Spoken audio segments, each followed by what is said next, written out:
hay dudas, vamos a pasar a la última práctica, que sería la práctica de patología renal y genitourinaria. Vamos a ver aquí 3 casos clínicos que también están muy representativos de lo que vimos en el capítulo de patología renal. En este primero, bueno, vamos haciendo el mismo ejercicio que en los casos anteriores, de tratar de ir pues razonando los datos clínicos que nos dan. Es un paciente masculino, 52 años, tiene antecedente de hipertensión arterial, esto es importante. Tiene hematuria microscópica, quiere decir que se le detectó en un ego. O sea, no veía su orina rojiza macroscópicamente, pero fue a hacerse un ego y le dijeron que tenía tantos eritrocitos por campo en el sedimento, o incontables, o en cruces, no sé, pero tenía hematuria. Tiene dolor en la fosa renal derecha, una masa palpable en flanco derecho. Y bueno, aquí vamos a hacer como que no vimos esto, ¿sí? Con estos datos clínicos, ¿qué sospecharían ustedes que tenga este paciente?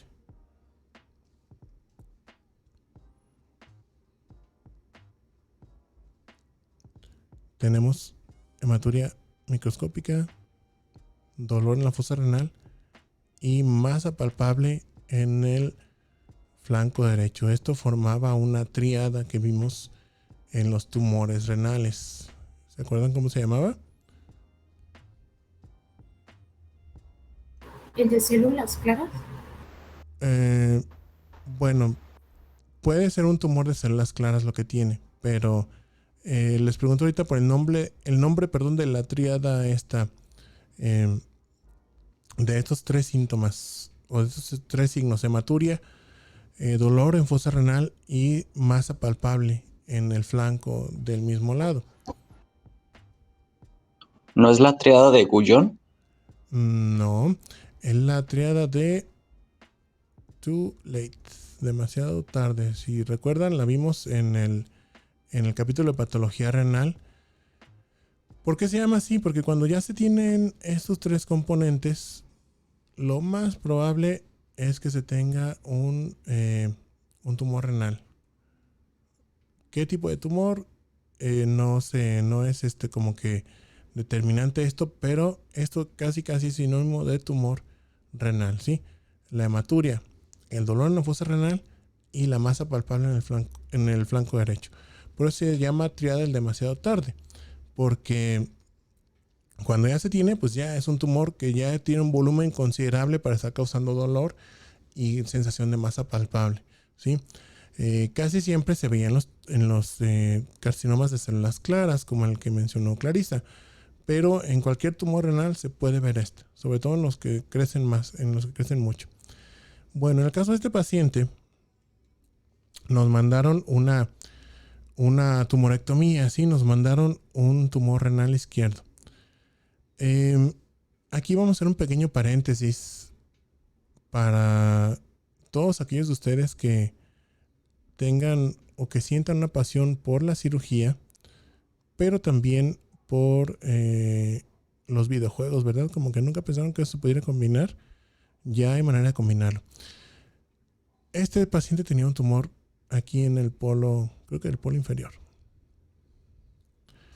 Cuando se tiene esto, que es un tumor pequeñito,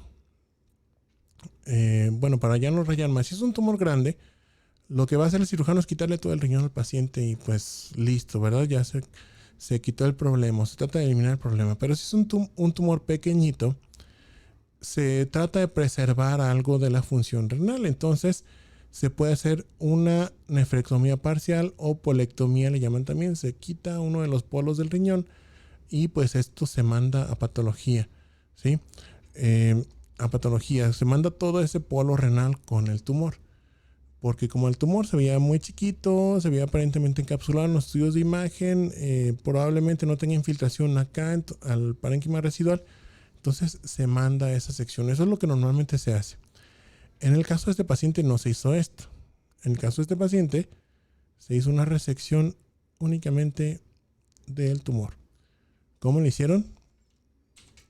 Con un aparatito de estos. Este paciente se operó aquí en Guadalajara, no Es un caso del Hospital Civil. Este me llegó por la práctica privada. Este robot, no sé si es este modelo exacto, es una estación Da Vinci de cirugía. A lo mejor ya lo han escuchado, a lo mejor no.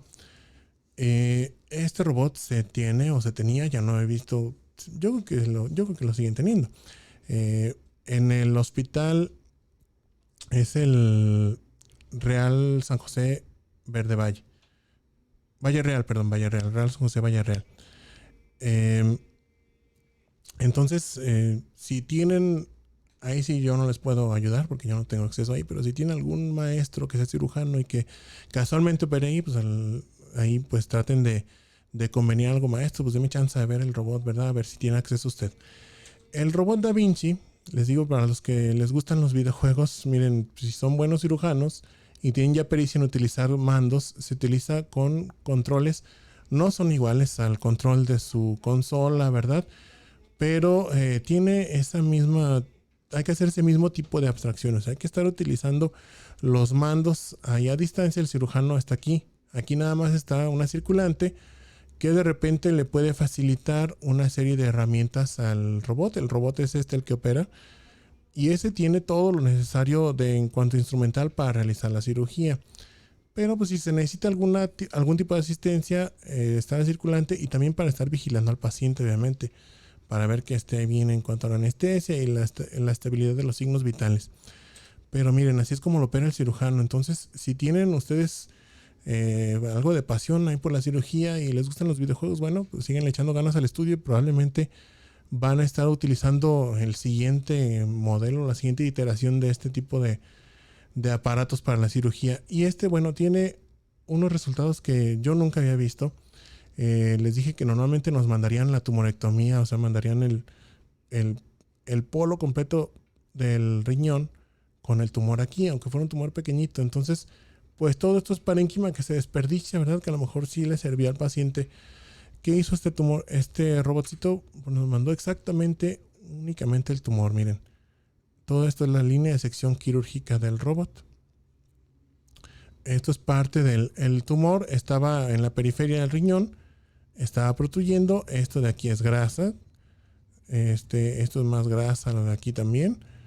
Es un tumor que estaba periférico, o sea, estaba el polo renal y el tumor estaba más o menos haciendo esto y protruía un poquito, ¿sí? Entonces está cubierto aquí por grasa, es lo que vemos. Y aquí en la parte profunda está el borde del parénquima renal. Miren, la resección tan precisa que hizo este tumor.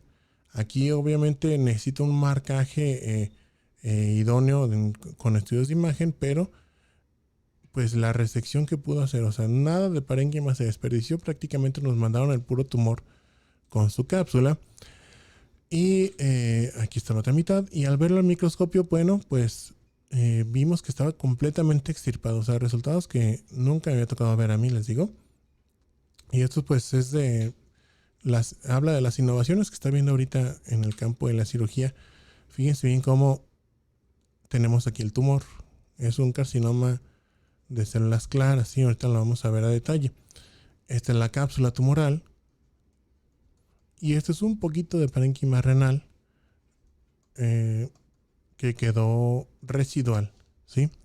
Aquí en estos borditos, un poquito de lo que está quemado aquí por fuera de la cápsula, por ejemplo esto. Aquí, bueno, estos cortes son de las áreas donde se veía más delgada la cápsula, porque es donde hay más riesgo de que esté infiltrando el tumor hacia el exterior, hacia el parénquima que quedó residual. En este caso no, todo el tumor estaba encapsulado. Vimos que era un tumor de células claras, o sea, tenía citoplasma aclarado, bordes bien definidos, formaban una especie de glándulas pequeñitas, ¿sí? Aquí vemos el detalle citológico. Las células tienen citoplasma claro o blanco completamente, están bien delimitadas, tienen sus bordes citoplasmáticos bien definidos y no vemos nucleolos aparentemente. Aquí estamos a un aumento de 40x. ¿Alguien se acuerda de la clasificación o en qué se basaba la clasificación de la OMS para darles grado histológico a estos tumores, a los de células claras? que se acuerde qué es lo que valorábamos aquí en el tumor para poderle dar un grado. Doctor, ¿no eran sobre los 4 grados? Ah, Que ajá, se basaban conforme a la presencia o visibilidad del núcleo nucleolo así y era a es. partir de los campos de 40X. Así es, tienes toda la razón. El nucleolo. Sí, el núcleo siempre lo vamos a ver, pero el nucleolo no siempre. Entonces, eh, aquí 10X. Entonces, este es el seco fuerte. El seco débil o campo de alto poder es este de acá. Si tenemos un tumor que tiene un núcleo donde no se le ve nucleolo a 40X o donde se ve un nucleolo pero muy pequeñito y con mucha dificultad a 40X y a 10X no se ve nada, entonces es un tumor grado 1. Porque quiere decir que ese nucleolo está muy pequeñito, que nada más se puede ver en 40X. Si tenemos un tumor que tiene los núcleos de las células con un nucleolo ya más visible a 40X, pero que a 10X vemos los núcleos y no se les ve el nucleolo o se les ve con mucha dificultad, un núcleo muy pequeñito a 10X, entonces es un tumor de grado 2. Un tumor de grado 3, tanto a 40, veríamos un núcleo grande, como a 10X, vamos a ver nucleolo, ya evidente. Y pues ya los tumores de grado 4 serían ya tumores que tienen las células con núcleos ya muy grandes, mucho pleomorfismo, que tienen un nucleolo prominente. Hay células gigantes a lo mejor con múltiples núcleos. Hay transformación sarcomatoide donde las células se ven así alargadas como fibroblastos, o rhabdoide donde tienen su núcleo hacia un lado y el citoplasma hacia el otro como si fueran rhabdomioblastos parecidos a las células plasmáticas. Entonces esto ya sería un tumor grado 4 y aquí ya no valoramos el nucleolo. En el caso de este tumor, aquí estamos a 40X, vamos a borrar esto, aquí estamos a 40X y pues las células no se les ve nucleolo prácticamente, ¿sí? Entonces, ¿qué grado será?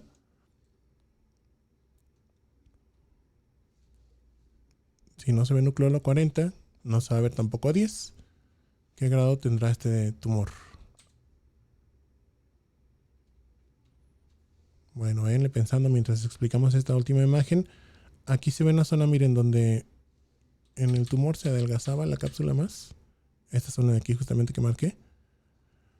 Pero ya en el estudio del microscopio pues vimos que sigue estando bien encapsulado. Esto negro que se ve aquí es el borde quirúrgico. Esto de aquí, esto negrito, es el borde quirúrgico. Los tumores estos nosotros los entintamos, los coloreamos con tinta china para justamente poder ver al microscopio el borde quirúrgico real. Entonces vemos que aquí, aunque las células tumorales se quedaron cerca del borde quirúrgico, no están en contacto, ¿sí? O no están rebasando esa cápsula. Entonces es un tumor, en este caso, totalmente resecado. Bueno, ¿alguien ya supo qué grado histológico tendría este tumor? Si en el 40X no se les ve nucleolo, sería un tumor de grado 1. ¿Sale? Acuérdense, 40X, si no se ve nucleolo o se ve con mucha dificultad, es grado 1. Si a 40X se ve bien y a 10X se ve muy pequeñito o no se ve, es grado 2. Si a 40X se ve muy grande y a 10X se ve bien, es grado 3. Y ya si hay pleomorfismo, atipias, anaplasias, células fusiformes y demás, ya es grado 4. Entonces este es un carcinoma de grado 1 y pues sí corresponde porque es un tumor pequeñito, realmente. Aquí se puede ver la medida. Es un tumor que más o menos mide unos 3 centímetros, unos 3 centímetros y medio así de diámetro máximo. Entonces es un tumor pequeño que se detectó a tiempo en este paciente. Esto no es lo común, a menos que el paciente se haya realizado una tomografía o algo así por alguna otra causa. En este caso, este paciente tiene datos de pielonefritis crónica. Aquí el parénquima renal tiene infiltrado inflamatorio. Entonces, probablemente pues se realizó un urograma excretor o se realizó más bien una urotac para ver si tenía alguna anomalía en la vía urinaria y pues resultó con un tumor, ¿verdad? Que se extirpó a tiempo y pues tiene en este caso muy buen pronóstico. Si recuerdan, en el carcinoma de células claras y en todos los carcinomas de células renales, el tratamiento de elección es la cirugía, porque son quimio y radioresistentes. Entonces, si se puede extirpar completo, pues tiene un buen pronóstico para el paciente. Bueno, pasamos al caso 2, ¿sí? Este es un paciente masculino de 60 años, ¿ok? Entonces ya tiene sus añitos este señor. Tiene tabaquismo, antecedente de tabaquismo, lumbalgia crónica y está en estudio por hematuria. Con estos datos clínicos, ustedes pueden integrar algún probable diagnóstico de lo que vimos ahí en el capítulo de patología renal, o sospecharían de algún tipo de lesión en particular de este señor. ¿Podría ser carcinoma de vejiga? Ok, carcinoma de vejiga. ¿Por qué te parece que puede ser carcinoma de vejiga, Clarisa? No digo que estés mal, nada más aclarando a ver qué es lo que te llamó más la atención o qué te hizo más pensar en eso. Pues por los antecedentes del paciente, tabaquismo, de hematuria y lo de la resección, podría ser. El tabaquismo ya dijimos en ese capítulo de patología de la vía urinaria que es un antecedente muy importante para el cáncer de vejiga que dice Clarisa. La hematuria también es el principal dato clínico que nos va a hacer pensar en un carcinoma de la vejiga. Pero aquí hay algo que estamos pasando por alto y fíjense que también lo marqué. La lumbalgia es el dolor en la zona lumbar. Si dicen que es crónica, ¿qué creen que esté haciendo este señor?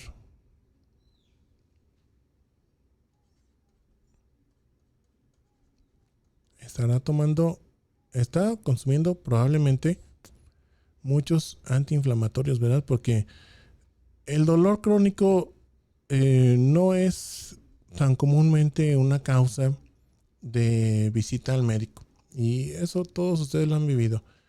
Me duele la espalda, la pierna, algo así que tiene ya varios dillitas. ¿Qué hago? Pues tomo un antiinflamatorio y si se me quita, pues ya la hice. Si no, pues sigo tomando, ¿verdad? Y sigo tomando hasta que se me quita o se me olvida o ya de plano se vuelve tan intenso que ahora sí voy al médico. Pero esto es algo muy común que la gente maneja en su casa. Entonces, si está tomando muchos antiinflamatorios, esto, Clarisa, ¿tú qué pensaste en cáncer de vejiga? ¿También era importante en el cáncer de vejiga?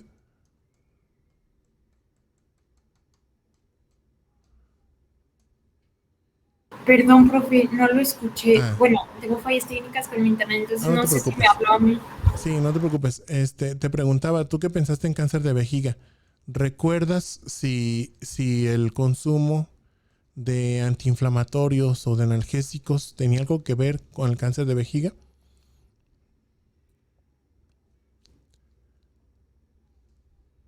Bueno, por si no te acuerdas.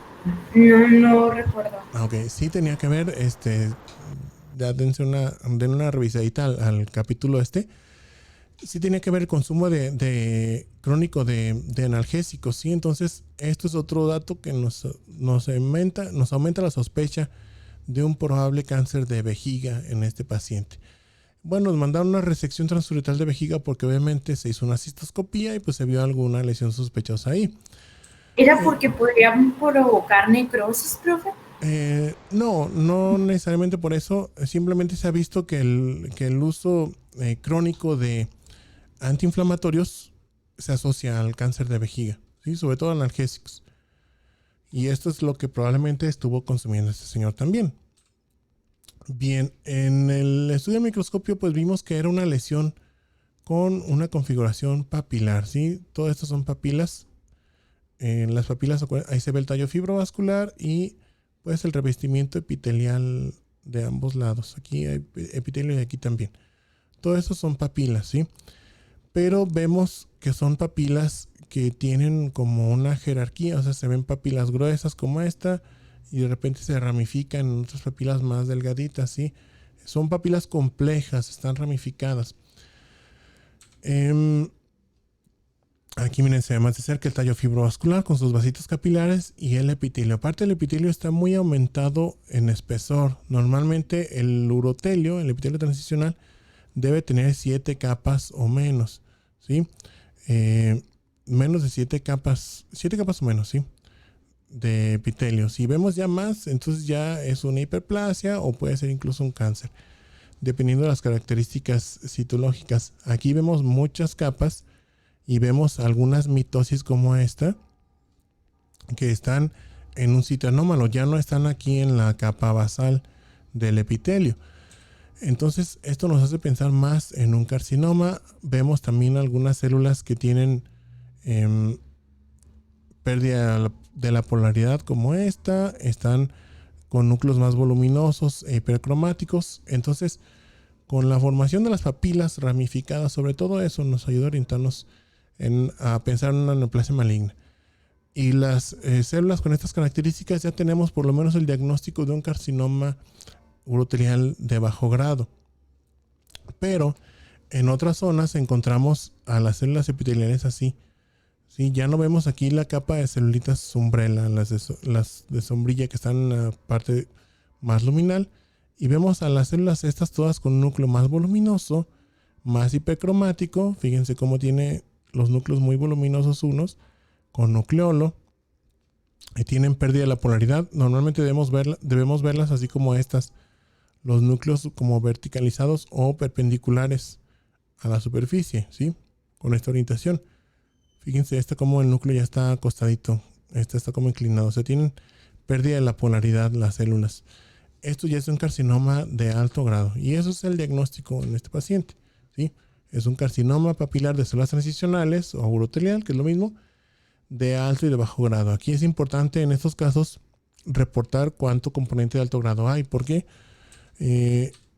bueno, en el caso del carcinoma de la vejiga, es importante determinar si está únicamente afectando al epitelio, si está afectando también a la lámina propia, a la muscular de la mucosa, tenemos después la submucosa y tenemos ya la muscular propia, el músculo detrusor. Entonces hay que determinar hasta dónde está infiltrando el tumor, ¿sí? Si aquí tenemos un tumor y está nada más en el epitelio, decimos que está in situ. Si está hasta acá, decimos que es un tumor que infiltra la lámina propia. Cuando ya infiltra hasta la capa muscular de la mucosa y la submucosa, ya aumenta de grado para finalmente, cuando llega hasta el músculo detrusor o muscular verdadera, ya ser de un grado más alto antes de ya tener metástasis. Entonces esto le aumenta pues el riesgo de recidiva al paciente.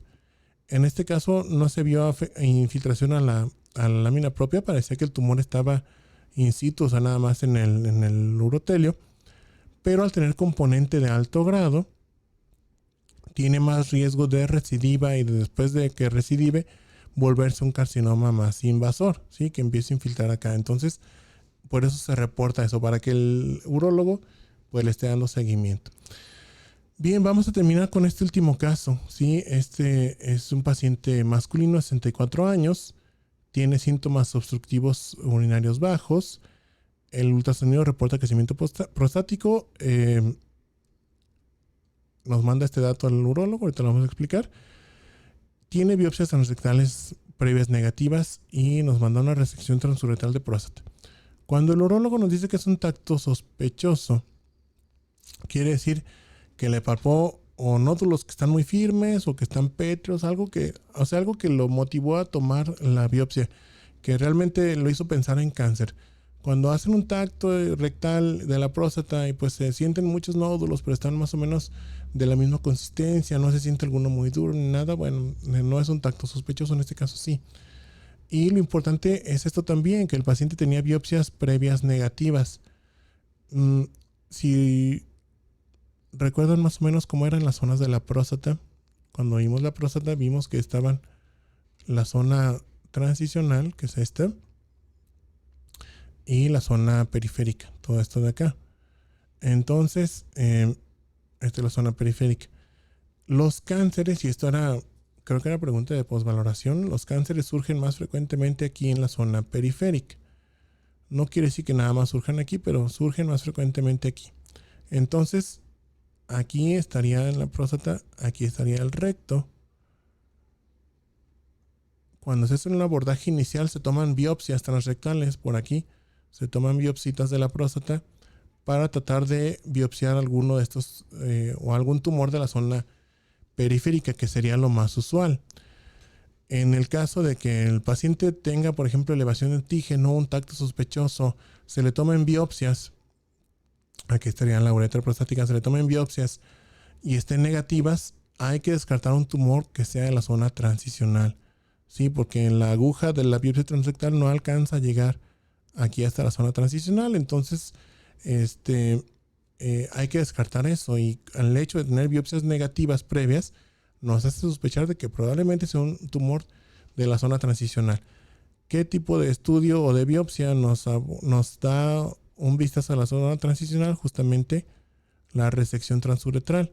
Entramos aquí a través de la uretra con una sonda y se toman pequeños mordiscos de toda esta periferia para ayudar en primer lugar, a despejar esa vía urinaria, porque el paciente tenía síntomas obstructivos, pero también a diagnosticar algún tumor que puede estar aquí en la zona transicional, ¿sí? Y entonces es lo que se mandó en este paciente. Se mandaron muchos fragmentos de resección transuretral. Son fragmentos así más o menos irregulares, un poquito alargados, como medio cilíndricos. Y esto es bueno. En el estudio del microscopio pudimos ver en la mayoría de ellos pues glándulas como estas, ¿sí? Grandes, medio con la luz un poquito plegada. Son glándulas de la zona transicional y tienen hiperplasia del epitelio. Algo importante es que a las glándulas les vimos una doble, aquí se ve, una doble capa de epitelio.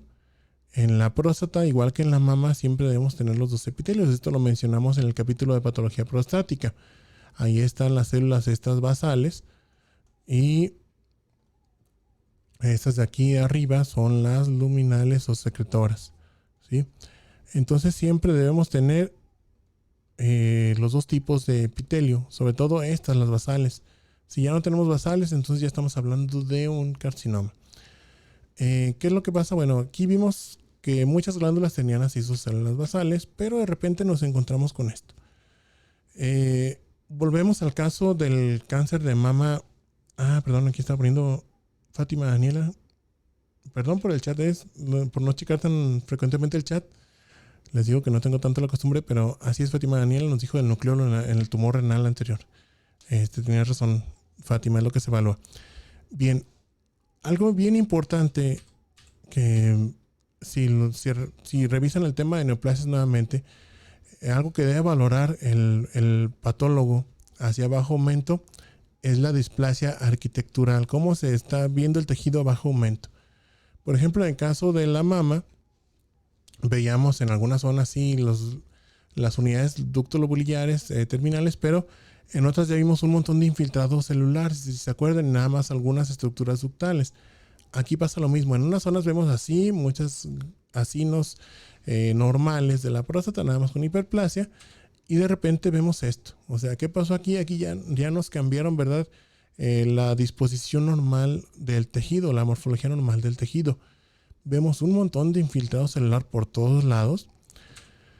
Vemos que estas células que están infiltrando, todas estas que se ven aquí, como estas, por ejemplo, están entremezcladas con las glándulas normales o con los acinos normales.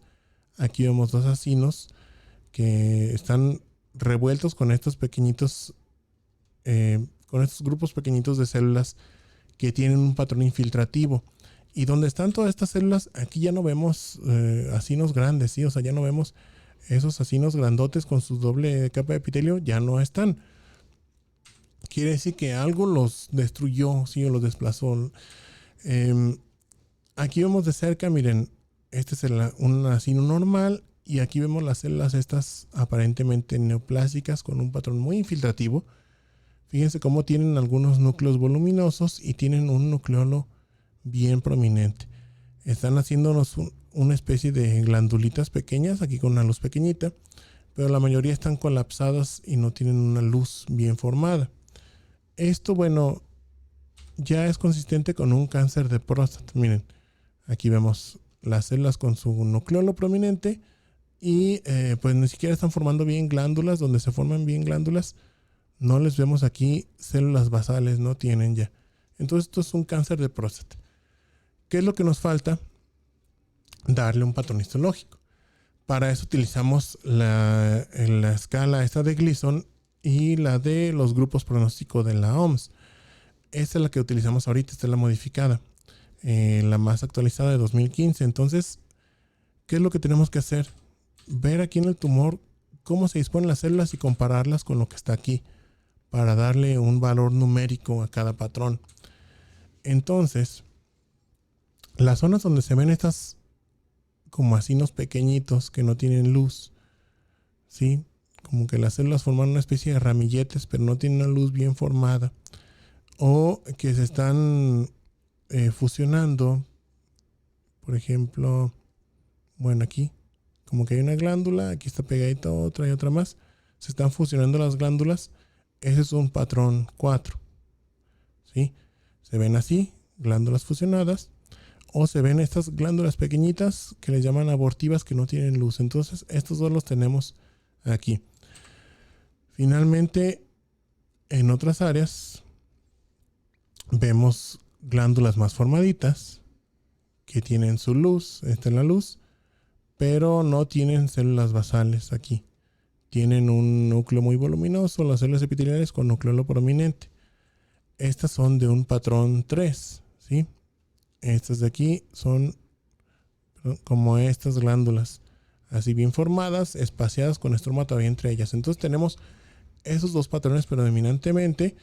¿Qué hacemos? Pues calculamos cuánto hay de cada uno y con eso le damos una sumatoria al paciente. Ahorita nos vamos a regresar aquí. En el caso de este paciente, el patrón 4, este fue un adenocarcinoma invasor de la próstata con un score de Gleason 7. Acuérdense que esta es la sumatoria. El patrón 4 se puso en primer lugar porque era un 90%. Realmente el mayor era el patrón 4. Y el patrón 3, este de aquí, esa era pues el 10% restante. En ese caso, pues se encajaría en este grupo el paciente, ¿sí? El grupo pronóstico 3, un score de Gleason con sumatoria de 7, pero en primer lugar de 4 y después el 3. Y bueno, es como quedó el diagnóstico en este paciente.